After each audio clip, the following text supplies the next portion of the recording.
I'm going to share some information in this video that I really do not want to share. Like, I don't want you to know, I don't want to tell you, but I'm going to because it needs to be shared. It needs to be known, like what the real deal is. Like, nobody's talking about this, so I'm going to talk about it. If you want to know how much I actually earned and spent working as an Usborne Books and More consultant, so in an MLM, you're going to want to watch this. Hi, I'm Kelly Nascimento. I was in multi-level marketing for about 7 years, and over time I realized that I really could not work with integrity the way that I wanted to because an MLM is an MLM. So I quit for good. I left network marketing for good, and now I share some of my experience and my truths with you. Today we're going to talk about money because I feel like nobody's really talking about actual numbers when it comes to how much they're making and how much they're spending. So like, what are your expenses?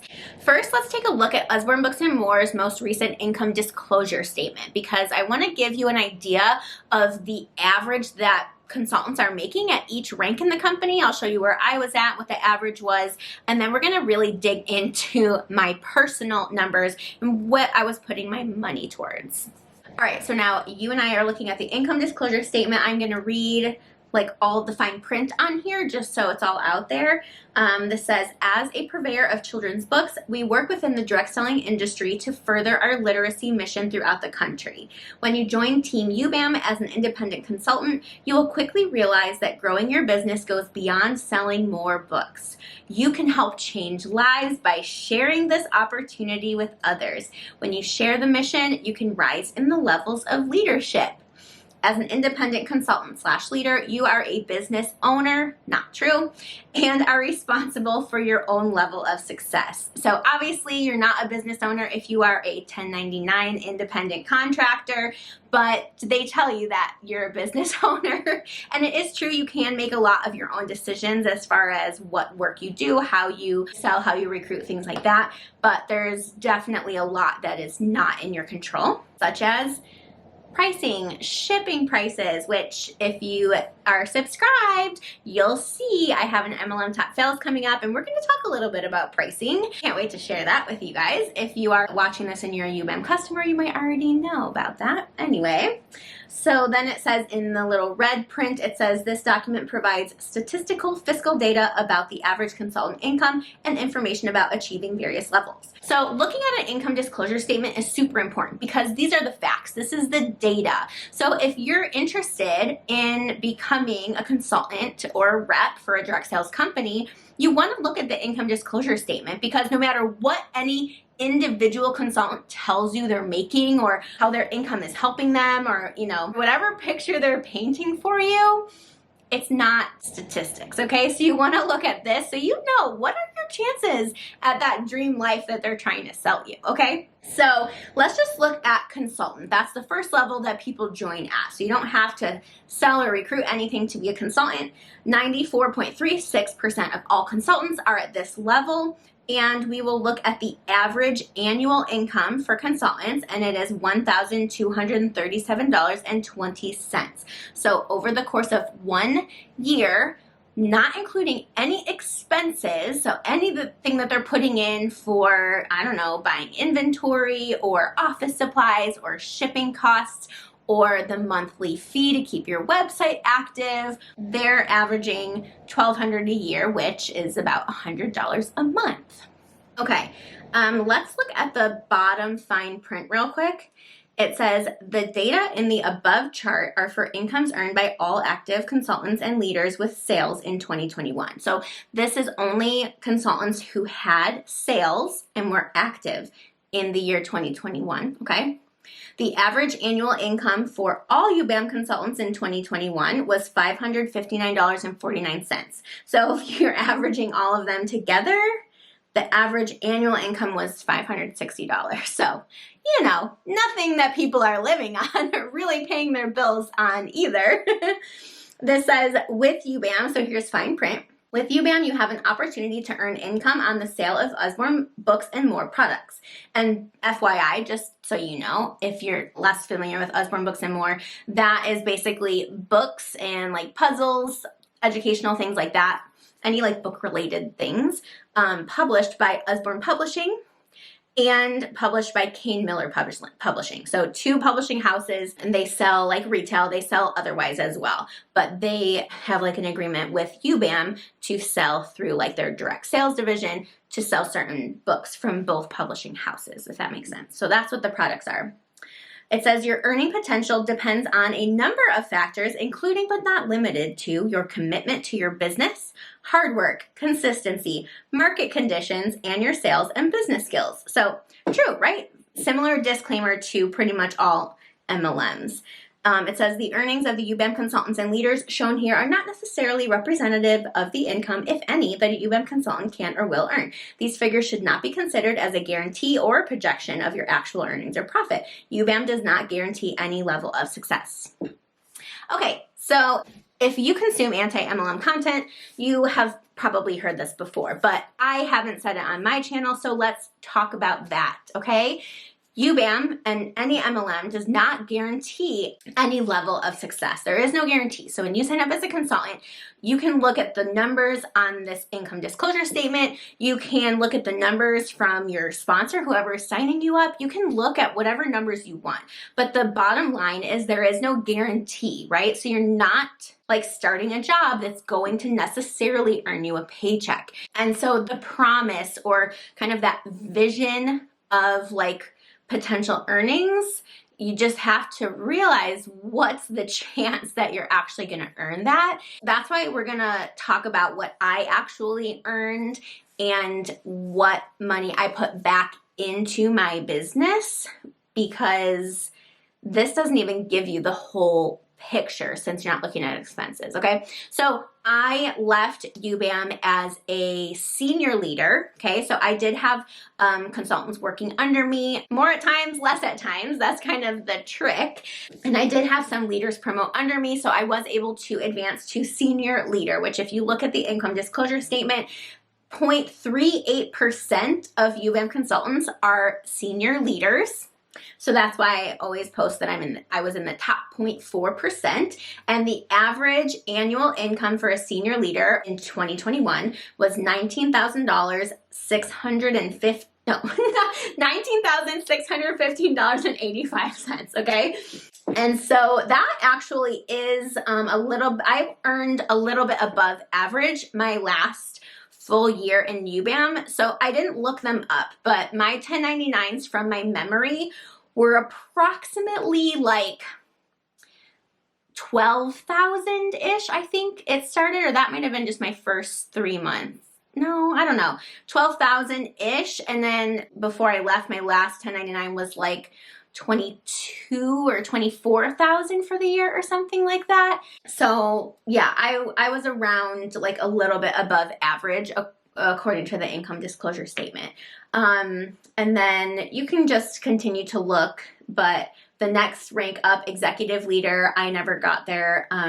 Only 0.13% of the company is at this rank, and they average 25 grand a year. Senior executive leader, so more consultants, more leaders under you, 0.17% were there.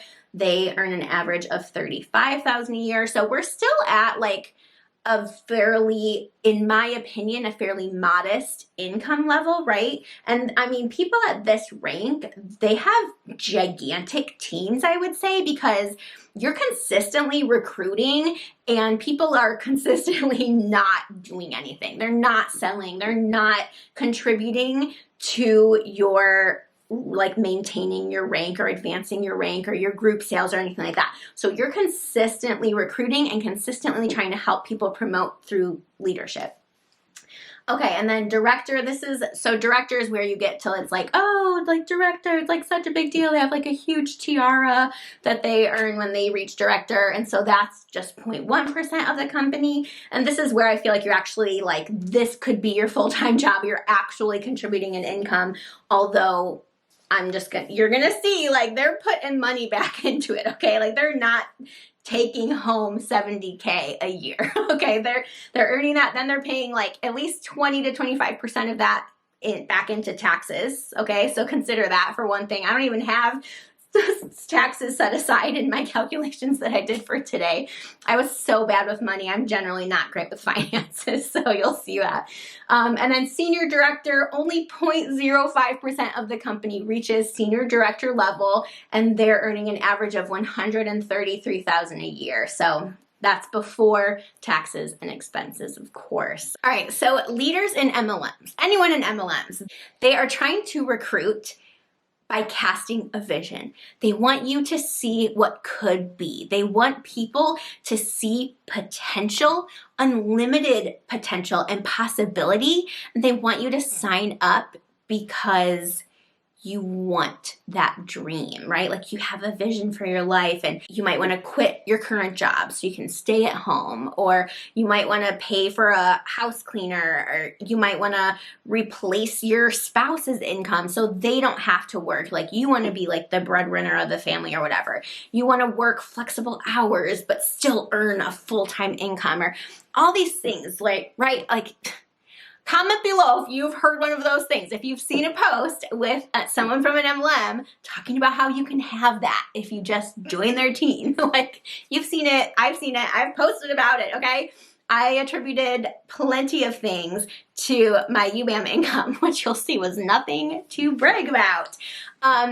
And we all just have this vision, even as a part of the company, trying to get up through the ranks, you know, I'm working because I have this vision and I keep putting money back into my business thinking that it's going to help me get to where I want to go. And you just keep trudging and you just keep climbing uphill, and it's like the hill gets like steeper and steeper and slipperier and slipperier. And only if you are in the 0.05% of people to reach the top rank are you actually going to be like making anything really substantial, which is like the kind of thing that people are posting about, right? Okay. All right, the part I don't want to talk about, like the actual money. So let me pull up the thing here.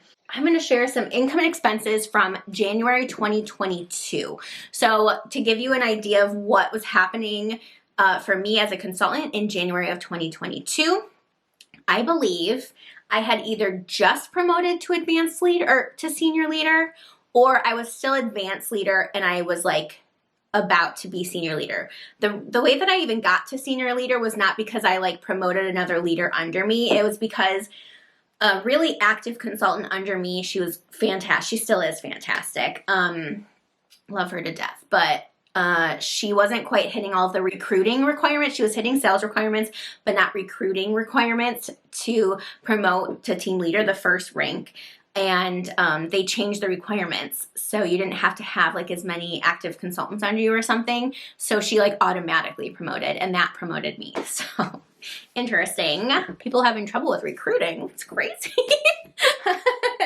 Okay, so January 2022, that's where I was. I was either advanced leader or senior leader. So their average income is between, well, wow, I'm looking at the income disclosure statement. The average income for an advanced leader is only like $10,000 a year. The average yearly income for a senior leader is almost $20,000 a year. So that's a huge difference. But like I said, I was making in between there. I was a little bit above average for my income based on my team sales and such. So January 2022 was already at the point where I had been working with my life coach and already agreeing with a lot of anti-MLM sentiments and like really wanting to change how I did things. So I wanted to continue working as a UBAM consultant, but I wanted to do it differently than the things that I saw that I didn't like. So I didn't know yet that really wasn't going to be possible, but I was trying. So I was actually really starting to try to look at my finances, my budget a little bit. Like I said, I'm not great with money in general, definitely a weakness of mine.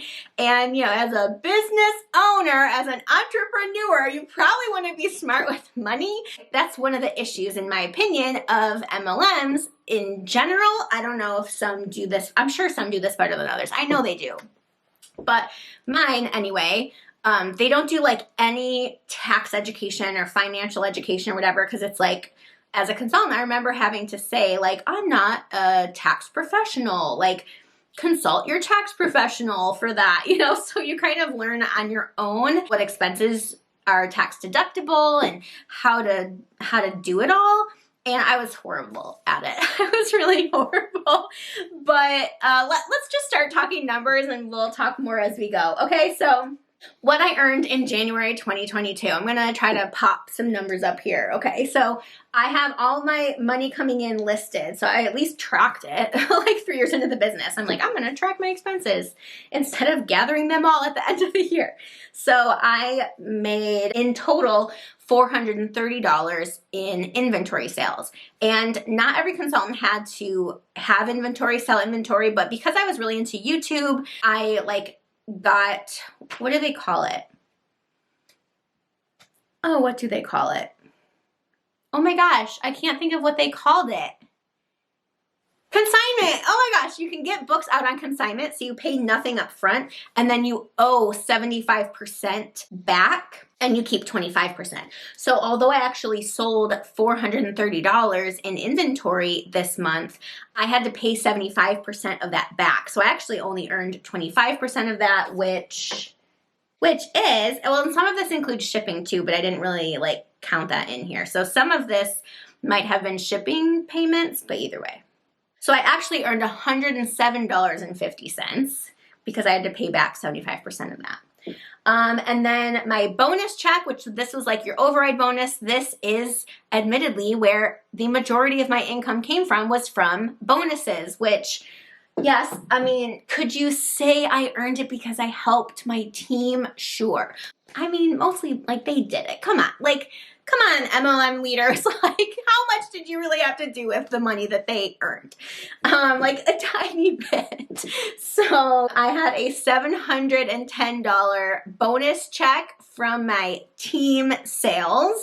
So override checks do include a little bit of a bonus on your personal sales, but then a bonus on group sales as well. And then I earned $60 in commission in January. So my personal sales were only 60 times 4 because you get 25% commission. So really low sales that month. I remember I had no parties. Oh yeah, I made barely any sales, obviously. $60 in commission of my own doing that month. Now let's talk about what I spent. This makes me want to cry.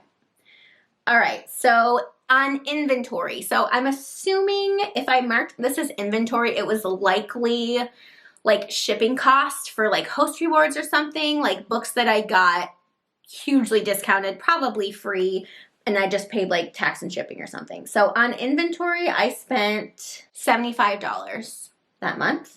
Okay. And then I paid virtual assistants on Fiverr here and there for certain things. Some of it, probably most of it, I think, was to help with YouTube stuff. So that was 20 plus, I know I had more, 70. So $90 in total to Fiverr for virtual assistants. And then I spent $70 on Project Broadcast, which most months I think I was at a $50 subscription to Project Broadcast, but this month I think I underestimated and needed to buy more credits or something. So $70 to Project Broadcast, which is a text messaging system. So that's what I use to communicate with my customers. I spent about, these are all rounded, about $10 on PicMonkey, which I use to edit YouTube thumbnails mainly. I spent $400 on my life coach in January. So in the fall when I started with her, I was paying $1,000 a month. And then I was like, I can't afford this anymore. She put me on a more of an extended payment plan. So January just happened to be a $400 payment. And then I was paying for Google storage, about $10. And then I was using this money to get my nails done because YouTube videos were just me flipping the books and were just my hands. So I spent almost $100 to get my nails done that whole month.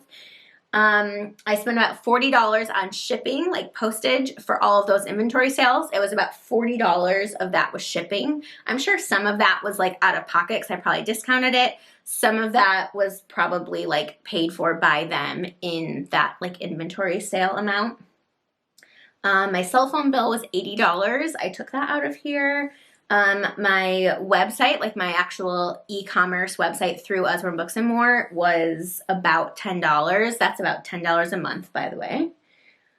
Then I did have a virtual assistant, and the way that I found my amazing virtual assistant was through a VA agency or whatever. And so they had a requirement that you had to do at least 5 hours a week of pay. So I was consistently paying my virtual assistant every single week because of their policy. So my virtual assistant in the month of January, I paid her $100. and 85 and 70 and 80. So that was all of my virtual assistant. And, you know, virtual assistants are something that a ton of top leaders have in MLMs. And I've even heard, this is interesting. So do you know how Usborne Books and More does parties, right? Have you ever been like asked to host a party or attend one? Like they do virtual parties mostly, although like back in the day they used to be in person. So when you do parties, you're pretty much auto posting everything, but then you're interacting with the guests and you're recommending books and that kind of thing. So I heard once from a top leader friend of mine that director level, director, senior director, some of them were actually having their virtual assistants run their parties. Like they were live in the party. So that was really interesting. I was like, what? Because I remember having this conversation with her. She was higher ranked than me. And I'm like, tell me, like I was so hungry to like really advance and like earn more money. I was like, tell me what they're doing. What are they having their virtual assistants do? What's working for them? You know, I want to know. And she told me that. So it's like we have all these top leaders saying like, yeah, I'm doing 6 parties a week, or, you know, just stack all your parties, do like 3 at one time and just like do them one night a week so you don't have other nights away from your family and stuff.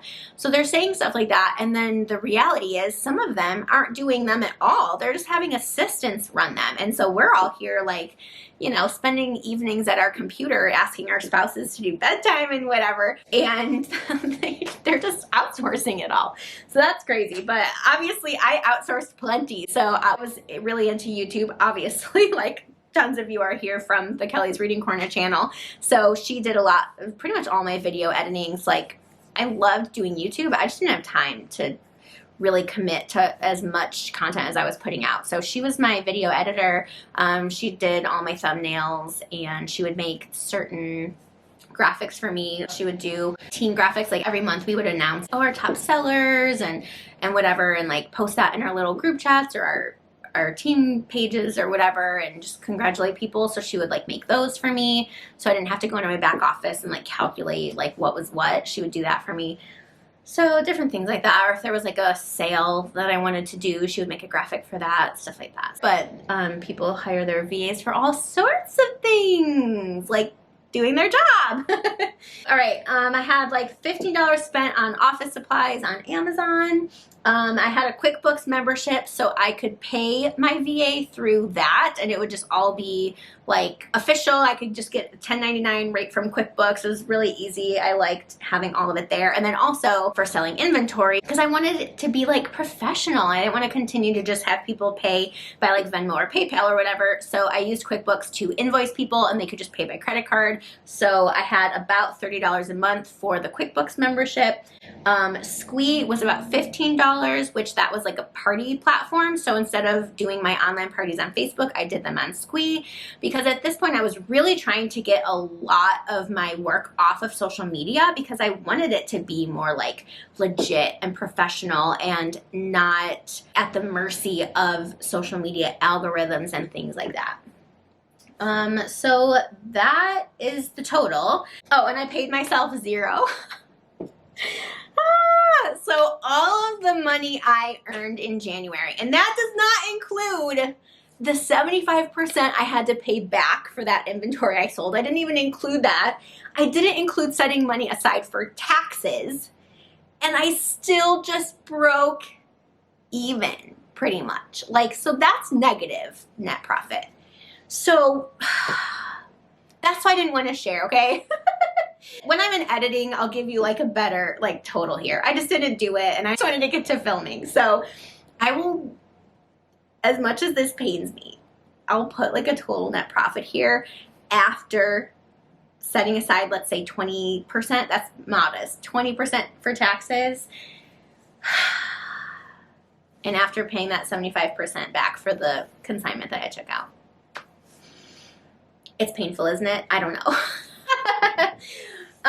So let's talk about this, okay? I didn't really want to share these numbers because it's a little bit embarrassing, like how In my opinion, irresponsible I was with the income I was earning. But I'm sharing it and I'm trying not to be embarrassed about it because this is reality for lots of consultants. Like, I'm not the odd one out here, okay? I'm like the average person who gets sold on a dream. And it's fine. Everyone's responsible to make their own decisions, okay? I made the choice to do this and I wasn't unsuccessful at it, but the numbers don't lie, okay? I'm like your average person who decides to do a network marketing business. I have maybe some skills, some experience in posting on social media. I have a decent personality for like social selling or whatever. You know, I'm into it. I'm passionate about it. I have some time to put into this. You know, I'm interested in learning. I'm interested in developing my skills and like really giving a good go at this. And look at where it got me. I wasn't making money because that 20 grand plus that I was earning per year, it was just going right back in because I wanted more. And there's no right answer. I talked about this a little bit in my video about quitting MLM. I'll link it right here if you didn't see it yet. I talk about how there's no good corporate training from an MLM that is the answer. There's no guarantee that you do what they say and you make money. There is not. There's just not. And the income disclosure statement says that. There's no guarantee to reach any level of success.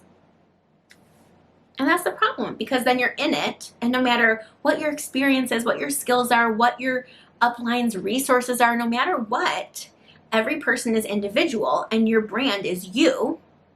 So you're continually just, entrepreneurship. You're continually trying this, trying that, trying this, trying that.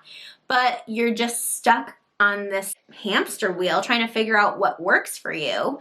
And again, only if you happen to be that 0.05%, you guys, that's like nothing, 0.05%, are you actually going to figure it out and get to a place where you're earning some decent income for the time that you're putting into it. So as embarrassing as that video was, I feel like it was important to share, and I cannot wait to see what you guys have to say about it. Some of you can roast me for my poor financial choices. That is fine, but I'm average. I'm that person who's just really trying and really wanted to make it work. So no shame in that game. I mean, it is what it is. I really tried.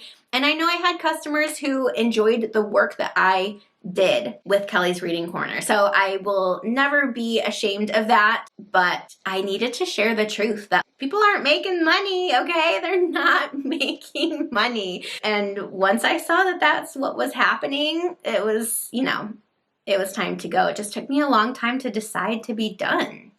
Okay, so if you found my video interesting, please take a second and like it. And of course, subscribe to my channel so you can see more anti-MLM content and get a behind the scenes look at what it's really like inside an MLM. And make sure you leave a comment below. I would love to have some conversation, dialogue with you about the information that I shared today. And you know what? I don't want to forget to mention that I am going to be making an MLM top fails video shortly. I have tons of really interesting content to comment on for that. If you see any MLM fails posted on social media, feel free to send them my way. I'm obviously just a small creator so far, so you can just like DM them to me on Instagram or whatever. My handle will be in the description below. I also really want to start making MLM horror stories videos. So if you have an MLM horror story, there is an email listed in the description where you can send your story to, and I will share it in an MLM horror story video. That is it for today. Thanks so much for being here and for watching this video, and I will see you next time.